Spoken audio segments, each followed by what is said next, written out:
Good morning, guys. The sun's been up for about 20 minutes or so.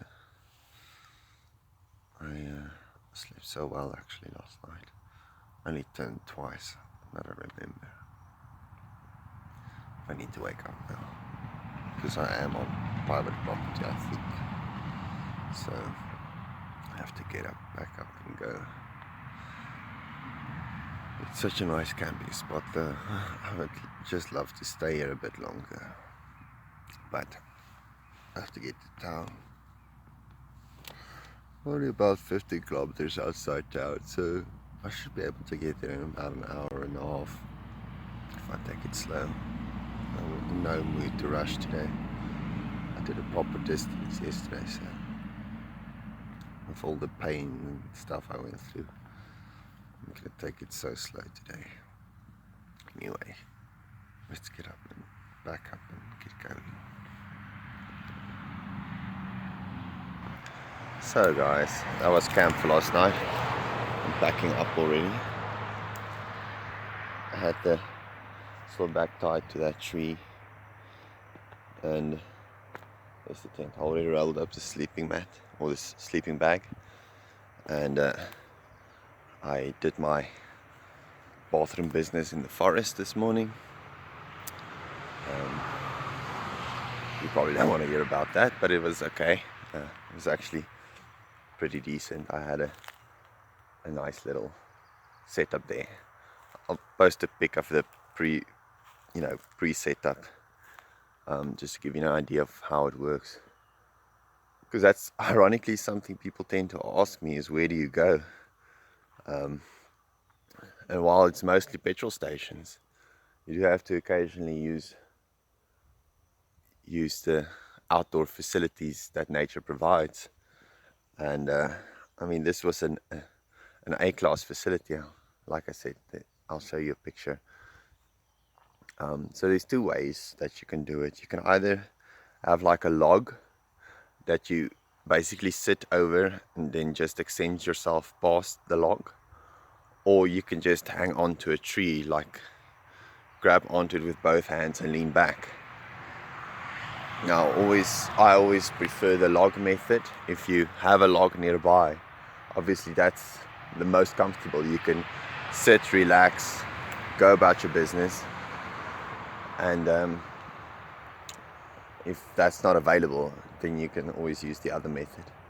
But you know what, nature provides, so there's ample space. And in this forest, I mean, if there was like a water source nearby, I could live in a forest like this. Like really, that's all I needed is water. And the town is only 15 kilometers away, so you could actually go to town, get food once a week or once a month or whatever, and you'll be fine. This would be such a great spot to just live in a forest. Obviously not here specifically because you're between the train and the highway, but a bit deeper in where there's only trees around you. I mean, that would be amazing. But anyway, enough of my rambling. Let's back up and get to town. I want to be there by 9 so that I can get to the library. It took me an hour and a half last time to find the library, so hopefully I'll find it faster this time and get more stuff done. But anyway, check you on the flip side. Just making a quick adjustment on the bicycle. The rear pannier rack has moved, which now means that there's actually rolling resistance on the wheel, which is part of the reason why I cycled so hard yesterday. So I'm just going to adjust that quickly. I'll show you. There. So I just need to shift it back where it was, and then it should be fine again. So I'm quickly going to do that before I can back everything up and then head out. So I added these 2 cable ties to hold it up so it doesn't shift down, because those have been shifting down, which caused the gap in the clearance. The actual fitting there didn't shift at all, It was just these bars moving down. So I tied them up as high as I could and added those two cable ties, one on either end, and tightened everything up again. So hopefully that'll hold it a bit better. So yeah, we'll see. Hi guys, I'm sleeping in the church grounds tonight. I cycled in just before 5, met the lady that's like the caretaker here and asked her if it would be okay, and she generously gave me the go-ahead to pitch my tent here. She did warn me it might rain, but I mean, I was expecting the rain anyway. So just before I stopped here, I was at the Pick and Pay and I bought a few cans of baked beans in barbecue sauce, which if you haven't tried that, it is amazing. The tomato sauce one is fine as well, but the barbecue sauce, oh, it's so good. So I just ate one of the cans that I bought in front of the shop. I was so hungry. And another 6 hot cross buns, because I probably won't be able to cook between here and Pongola. There's still a few more tree plantations after the town ends, which means it's a fire restricted area as well. Once I get closer to Pongola, it becomes like sugar canes and tropical fruits and stuff, so then I'll be fine. But for the first part I won't be able to cook, and it's going to be a long journey, so I don't want to set out and leave this beautiful town without, you know, trying to upload videos like I mentioned earlier. That being said, I was on my way to the bicycle shop, and Google Maps told me it was going to close around 5, and I was like 35 minutes away. And as I looked over, I saw the church, and something just told me to come ask. So I did, and here I am. So I think what I'm trying to get to is that while a lot of this journey is, you know, physical effort and a physical journey, you know, kilometers crossed, a very big part of it is spiritual as well. I mean, there's probably 3 aspects. There's physical, emotional, and spiritual. And the physical is the one you hear about the most, because it is such a hard thing to do, you know, without proper training, to just get on a bicycle that weighs almost half my weight and just, you know, cycle. It's very enduring and difficult. The emotional one, you've heard parts of that as well, you know, being alone on the road, not having people to talk to. It's really difficult sometimes, but I've mentioned that. What I'm trying to get to is that the spiritual side of it is just as important. When I came through that, what do you call it, where in the township just before Witbank, where they were doing like riots and stuff, I came through it, but they threatened me, and the only thing that got me through was faith, that I'll be okay and that I'm protected. And that's another thing, or another aspect of this journey that is quite important. You do, you know, create a closer relationship with God if you have to put your faith in Him almost every day. Like, your safety and your well-being is completely in His control at this point.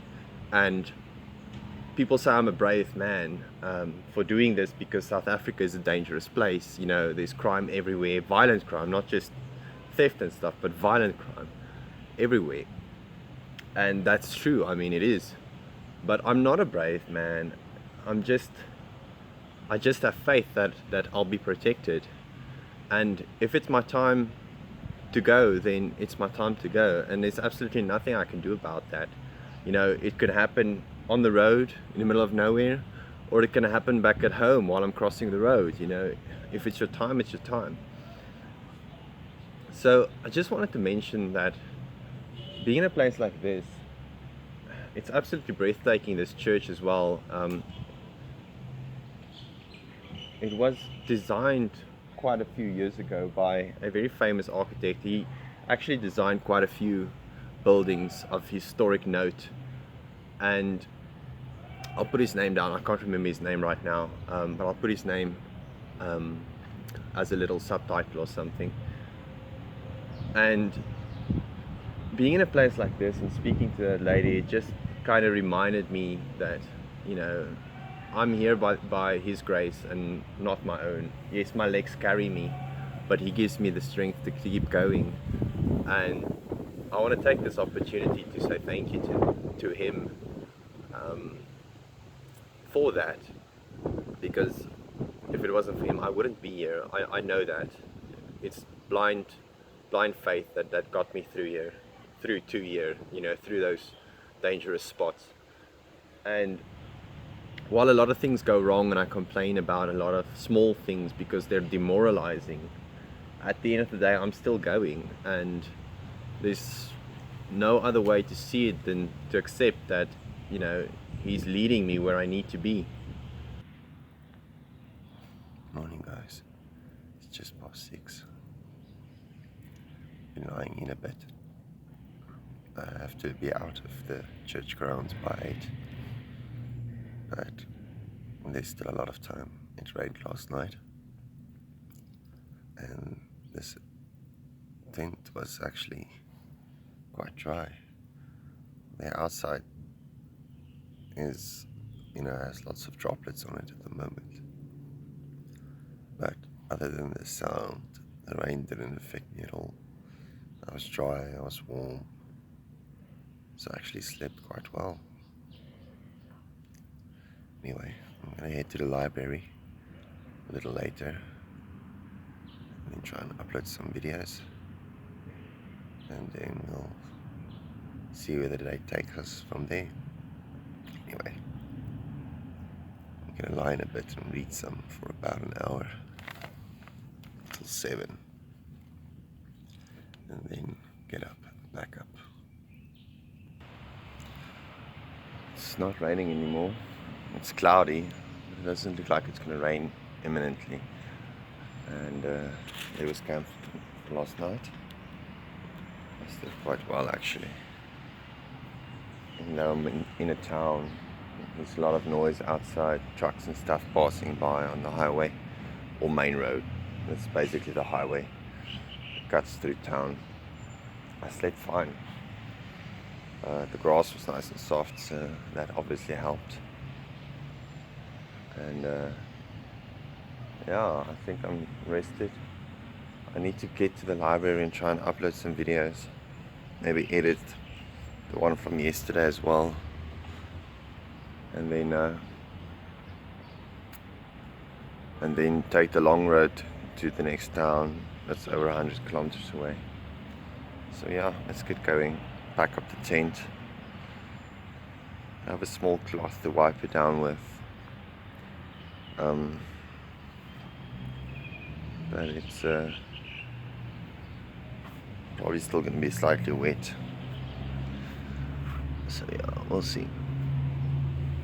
Anyway, let's get going.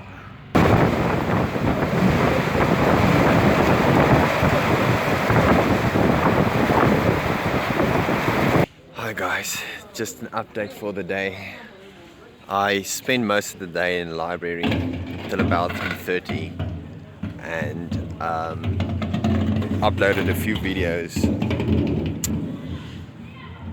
and then I started cycling out here to this area where there's supposed to be a bicycle shop, and I found the bicycle shop, but apparently it's closed until Monday, which means I still won't be able to get that bottle cage I need, you know, for the front suspension's other side. So I'm still going to be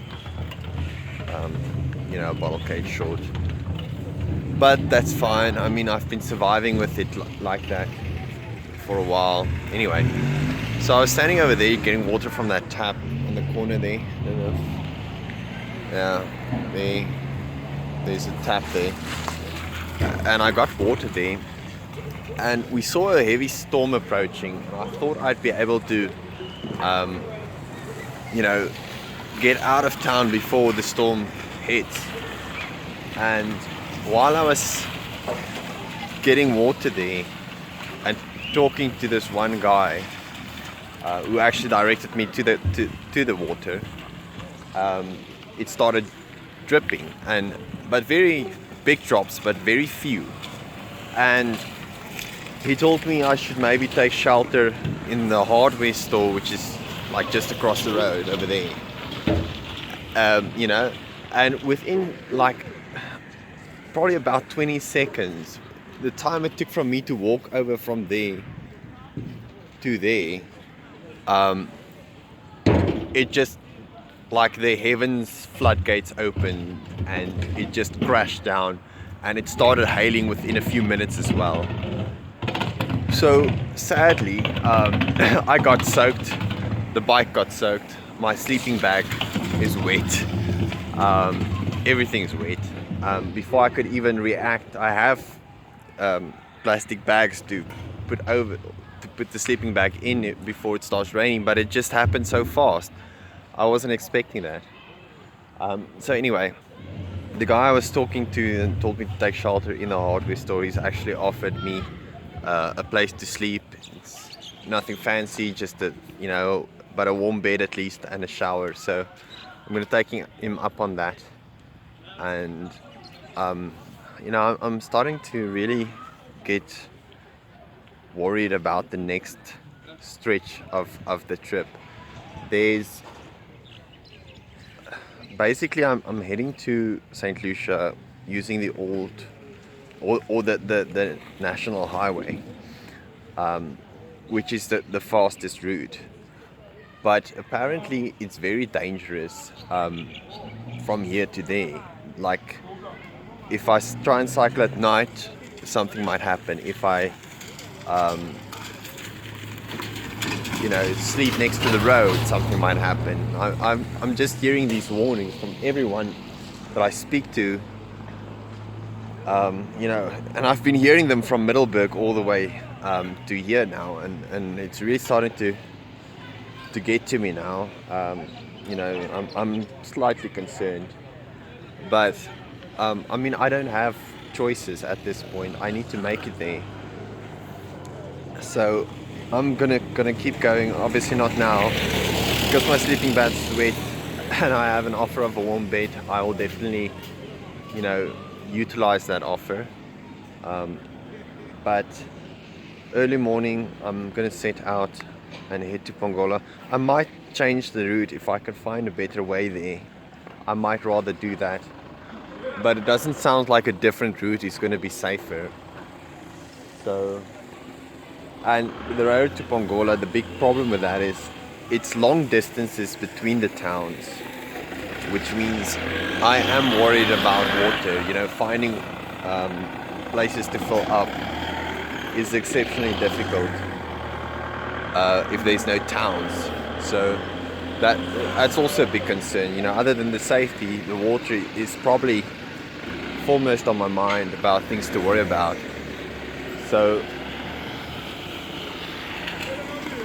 I'll look again tonight, because once I leave this town, I won't have any network coverage, for the next few days. So I won't be able to upload anything, and I won't be able to check the maps or anything. Just the offline maps I have, which shows less detail, but it does show the roads.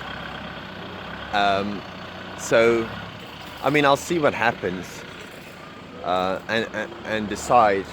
So, but I'll have to check the routes tonight and maybe speak to some people and see if there's a better way.